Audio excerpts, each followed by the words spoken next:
Every so often, I like to do something that I call theme weeks, particularly if we're leading up to a major event on the motorsport calendar.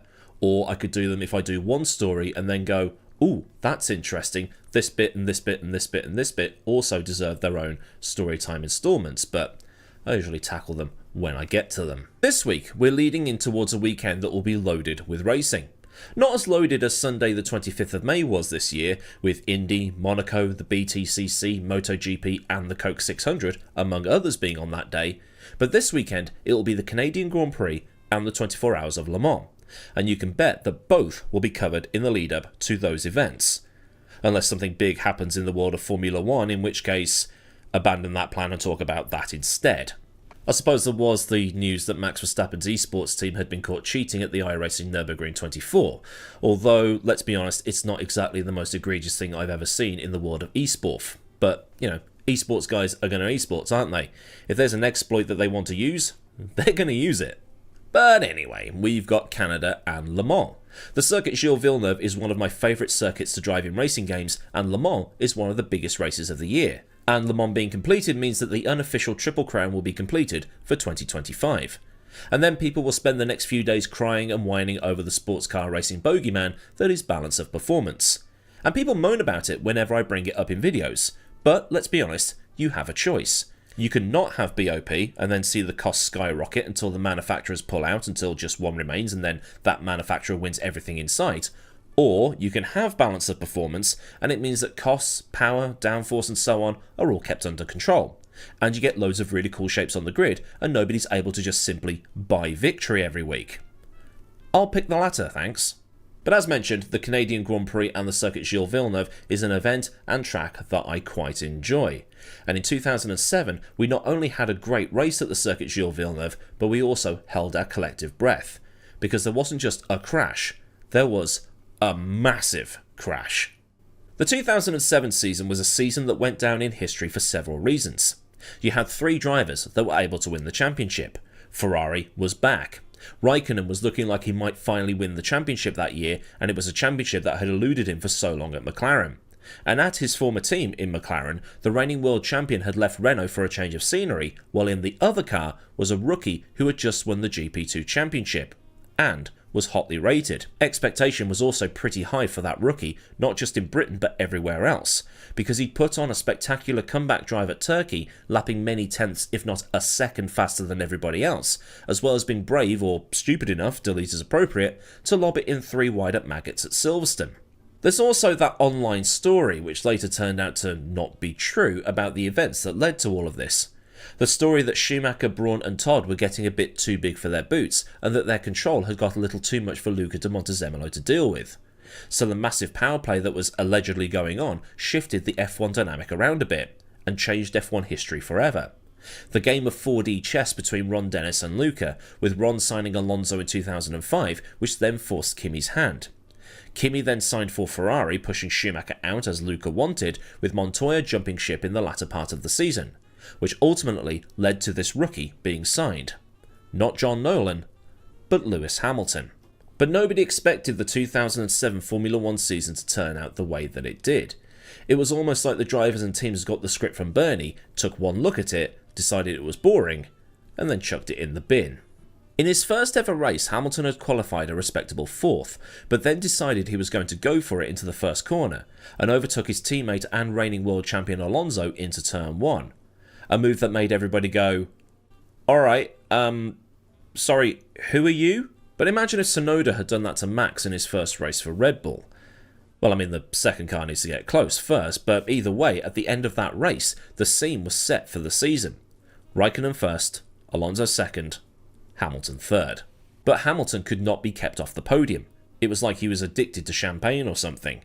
His third place at Australia became second at Malaysia, where McLaren finished 1 and 2. He then beat Alonso at the next 2 races, before McLaren scored another 1-2 at Monaco, and Hamilton actually led the standings entering that Monaco Grand Prix. But after the Monaco Grand Prix, Alonso and Hamilton could not be separated. They were equal on points, with Alonso being top of the table because he had 2 wins. Massa was third on 33 points, Raikkonen 23, Heifeld 18, and Fisichella was 6th for Renault on 13. The plan seemed to be working.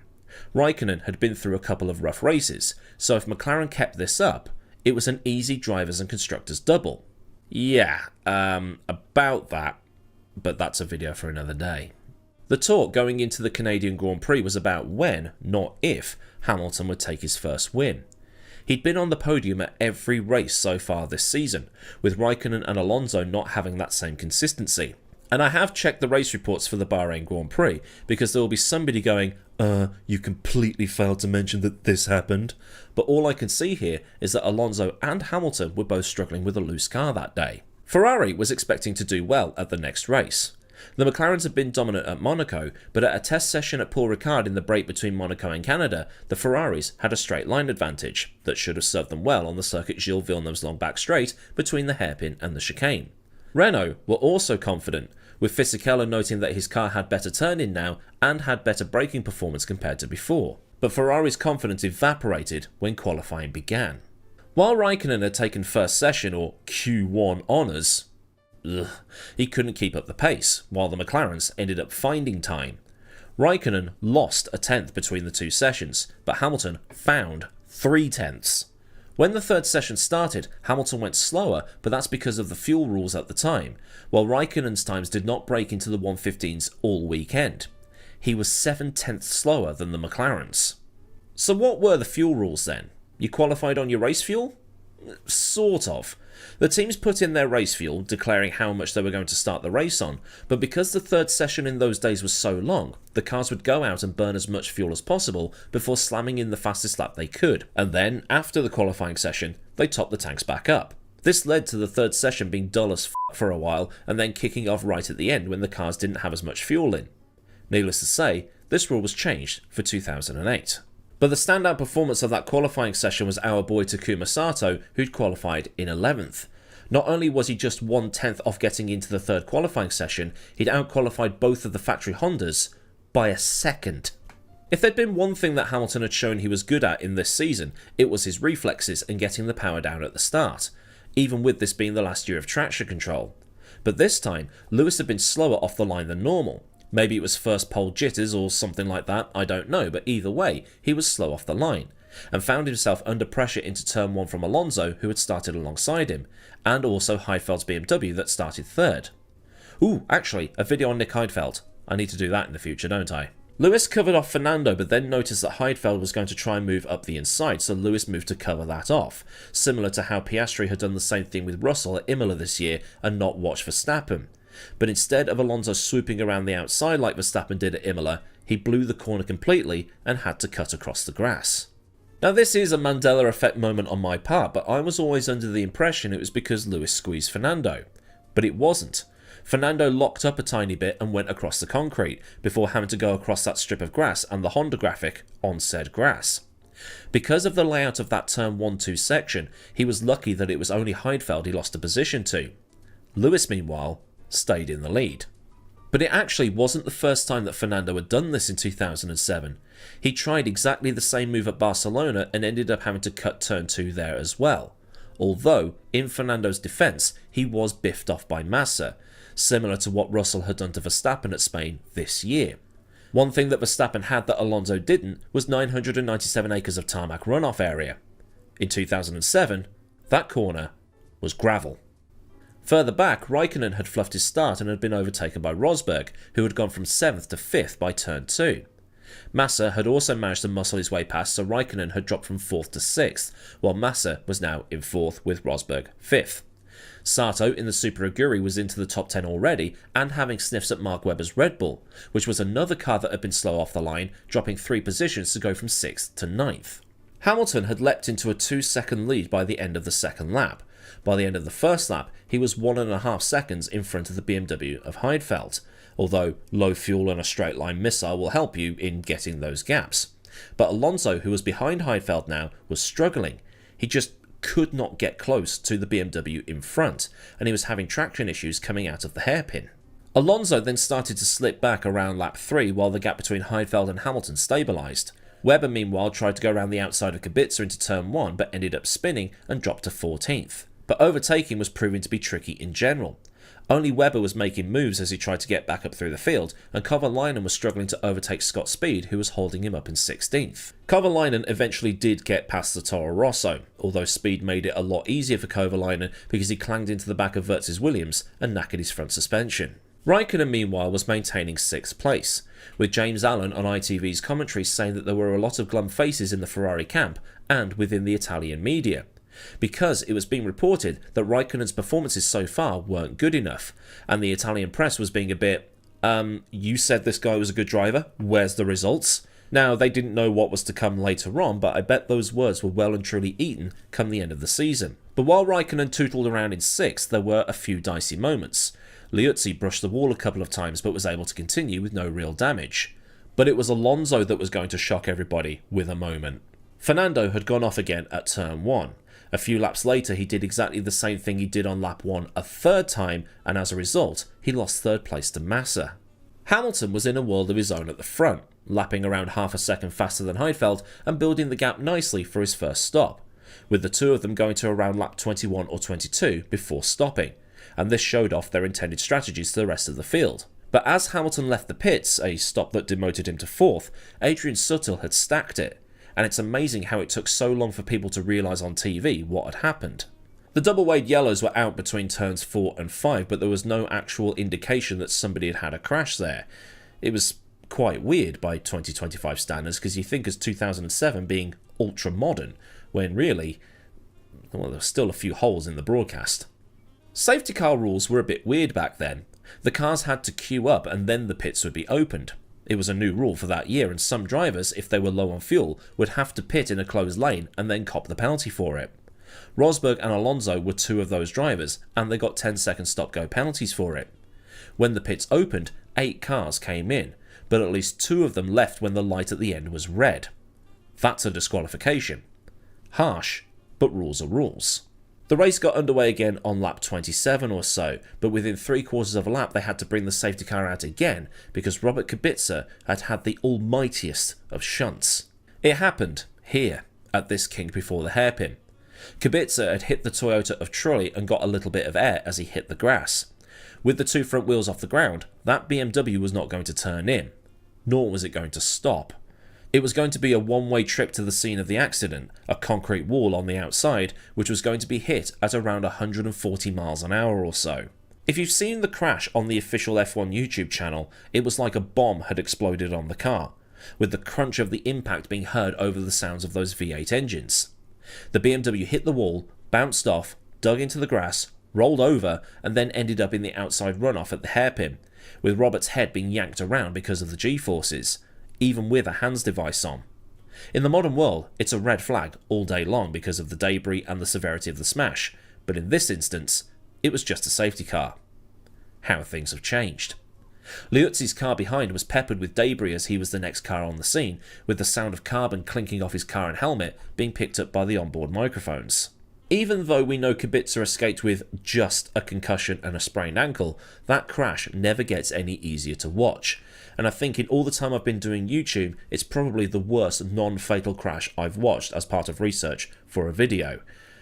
There's Grosjean, obviously, and Scott Dixon at Indy in 2017, but it's not a competition of who can crash harder than who, is it? But in terms of Formula 1 crashes, it was the biggest for a few years.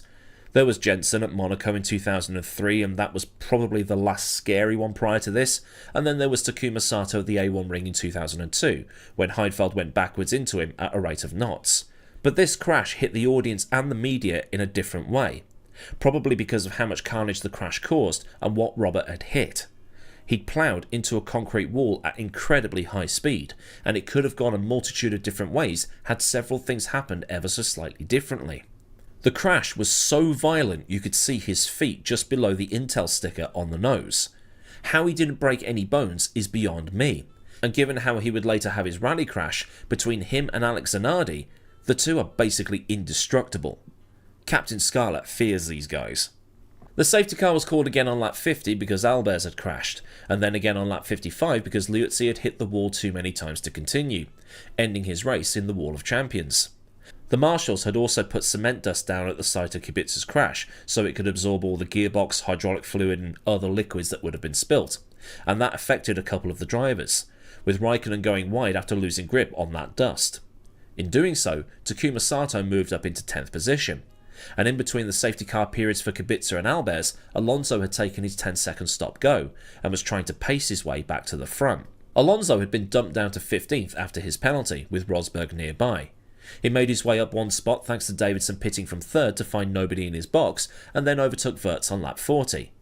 Barrichello was cleared on lap 41, and he got his way back up into the top 8 by lap 43.